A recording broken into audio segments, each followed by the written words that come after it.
എല്ലാ ഭക്തജനങ്ങൾക്കും എൻ്റെ നമസ്കാരം. നമ്മളിന്ന്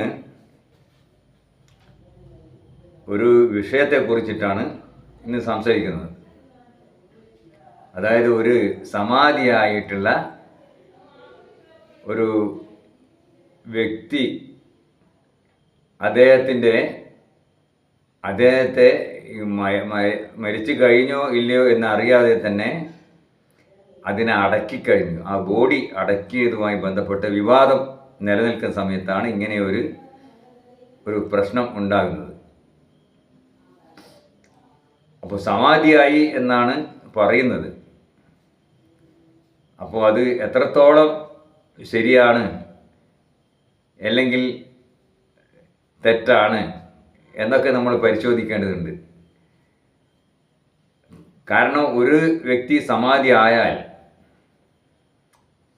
അയാളുടെ ബോഡി നമ്മൾ ഡോക്ടറെ കൊണ്ട് പരിശോധിപ്പിക്കേണ്ടതുണ്ട്. പണ്ട് കാലങ്ങളിൽ അതിൻ്റെ ആവശ്യമൊന്നുമില്ല. കാരണം ഏതെങ്കിലും ഗുഹയിലിരുന്ന് സ്വാമിമാർ സമാധിയാവോ അല്ലെങ്കിൽ മരിക്കുകയോ എന്ന് ചെയ്താൽ ഒരു പ്രശ്നമില്ല. പക്ഷേ ഇന്നതല്ല. ഇന്ന് ജനാധിപത്യ രാജ്യമാണ്. ഒരു പ്രശ്നം ഒരു നാട്ടിലുണ്ടായാൽ ജനങ്ങളെ അറിയിക്കേണ്ട ഉത്തരവാദിത്വം എല്ലാവർക്കും ഉണ്ട്. അപ്പോൾ ഈ സമാധിയായിട്ടുള്ള വ്യക്തിയെ, അതായത് ക്ഷേത്രത്തിൻ്റെ എല്ലാം ഉത്തരവാദിത്വമുള്ള ഒരു വ്യക്തി, അദ്ദേഹം സമാധിയായി എന്ന് ആ കുറച്ച് ആളുകൾ മാത്രമേ അറിയൂ സമാധിയായി എന്ന്. അങ്ങനെ ഒളിപ്പിച്ച് വെക്കേണ്ട ഒന്നല്ല ഈ സമാധി എന്ന് പറഞ്ഞാൽ. അത് രണ്ടു മൂന്ന് കാരണങ്ങളുണ്ട്, അത് ഞാൻ പറയാം. അപ്പോൾ ഒന്നാമത്, സമാധി ആയാൽ തന്നെ ആ ഗവൺമെൻറ്റിൻ്റെ ഉദ്യോഗസ്ഥന്മാരെ അറിയിക്കേണ്ട ഒരു കടമ ആ നാട്ടുകാർക്കുണ്ട് സമാധി ആയാൽ. കാരണം ഗവൺമെൻറ്റിലേക്ക് അറിയിക്കണം, അല്ലെങ്കിൽ ഡോക്ടറെ കൊണ്ട് പരിശോധിപ്പിക്കണം. കാരണം വീട്ടിൽ നിന്ന് മരിച്ചു കഴിഞ്ഞാൽ അങ്ങനെ അന്വേഷിപ്പിക്കേണ്ടതുണ്ട്. പക്ഷെ വേറൊരു പ്രശ്നം ഉണ്ടെന്ന് പറഞ്ഞാൽ, സമാധി രണ്ട് തരത്തിലുണ്ട്. സമാധി ഒന്ന്, ഈ രാജയോഗം വഴി സമാധിയാകുന്നത്. അതായത് ഈ പ്രാണായാമം ഉപയോഗിച്ചുകൊണ്ട് കുംഭകം ചെയ്തിട്ട് സമാധിയാവുന്ന ആൾക്കാരുണ്ട്. അത് ചിലപ്പോൾ പെട്ടെന്ന് തന്നെ ഈ മരണം സംഭവിക്കാം, അങ്ങനെ സമാധിയാവും. രണ്ടാമത്തേത്, ഭക്തിമാർഗത്തിലൂടെ സമാധിയാകുന്ന ആൾക്കാരുണ്ട്. അത് വളരെ സമാധിയായാൽ മനസ്സിലാവില്ല ആ സമാധി. കാരണം മരിക്കാൻ വലിയ പാടാണ്, കുറേ ദിവസം എടുക്കും. കാരണം ഉദാഹരണമായിട്ട് ഈ രമണ മഹർഷി പാതാള ഗുഹയിൽ ഇരുന്ന് കുറേ ദിവസങ്ങളിൽ മരിച്ചതുപോലെ തന്നെയാണ്. അദ്ദേഹത്തിൻ്റെ ശരീരത്തിലെല്ലാം ആ എലി വന്ന് കടിക്കുകയും അവിടെ മുറിവുണ്ടാക്കുകയും ചെയ്തിട്ടൊന്നും രമണ മഹർഷി അറിഞ്ഞിട്ടില്ല.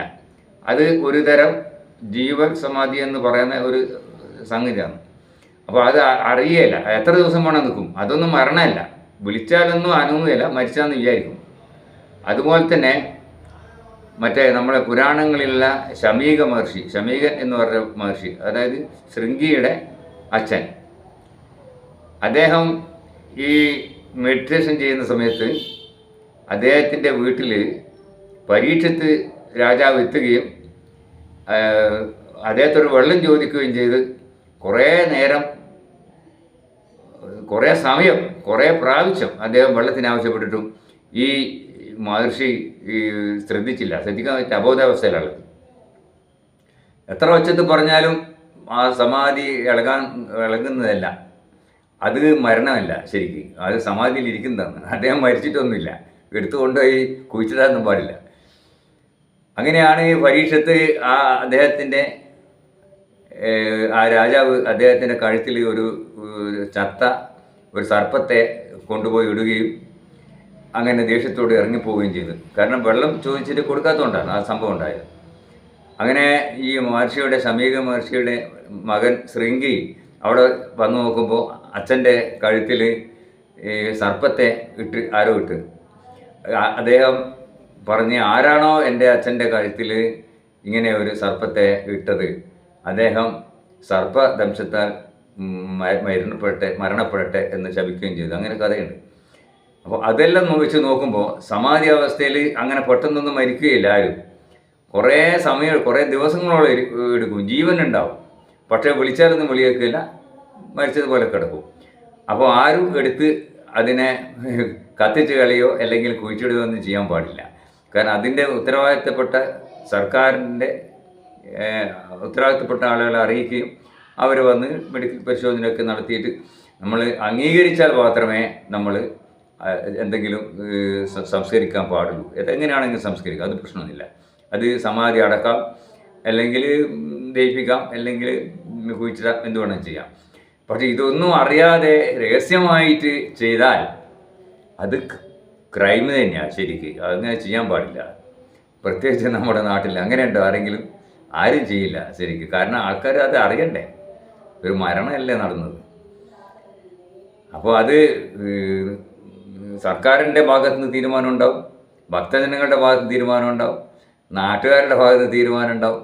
അങ്ങനെ എന്താണ് പ്രശ്നം ഉണ്ടാകുമെന്ന് പറയാൻ കഴിയില്ല. പക്ഷേ സമാധി വന്നാൽ തന്നെ, സമാധി ഉണ്ടായാൽ തന്നെ വ്യക്തിപരമായിട്ട് എടുക്കാൻ പാടില്ല. ഒരു സാമൂഹിക പ്രശ്നമായിട്ട് മാറും അത്. അതുകൊണ്ട് മേലിൽ ആരെങ്കിലും സമാധി ആവുകയോ അല്ലെങ്കിൽ എന്തെങ്കിലും ചെയ്തിട്ടുണ്ടെങ്കിൽ ഇതുപോലെ ശ്രദ്ധിക്കണം, ഡോക്ടറെ കൊണ്ട് പരിശോധിപ്പിക്കണം. എന്നിട്ട് ഡോക്ടർക്ക് തന്നെ ചിലപ്പോൾ ജീവനുണ്ടോ ഇല്ലെന്ന് പറയാനൊന്നും പറ്റില്ല. കാരണം അത്രയും ഡീപ്പായിട്ടാണ് അവർ പോകുന്നത്. അപ്പോൾ ഇത്രയേ എനിക്ക് ഈ അവസരത്തിൽ പറയാനുള്ളൂ. വിവാദം ആക്കേണ്ട പ്രശ്നം തന്നെയാണിത്. കാരണം ഇത് അങ്ങനെയുള്ളൊരു പ്രശ്നമാണ്, ഒരു സാമൂഹിക പ്രശ്നം തന്നെയാണ്. വേണ്ട നടപടികളെല്ലാം അതിൻ്റെ രീതിയിൽ നടക്കും. അപ്പോൾ ഇത്രയേ എനിക്ക് പറയാനുള്ളൂ. അപ്പോൾ ഈ ഞാൻ പറഞ്ഞ കാര്യങ്ങൾ ജനങ്ങളിൽ എത്തിക്കാൻ വേണ്ടിയിട്ട് എൻ്റെ ഈ യൂട്യൂബ് നിങ്ങൾ സബ്സ്ക്രൈബ് ചെയ്യണം, പിന്നെ ഷെയർ ചെയ്യണം, ലൈക്ക് ചെയ്യണം. വേറൊരു പ്രശ്നമായിട്ട് വേറൊരു ദിവസം വരാം. എല്ലാ ഭക്തന്മാർക്കും എൻ്റെ നന്ദി, നമസ്കാരം.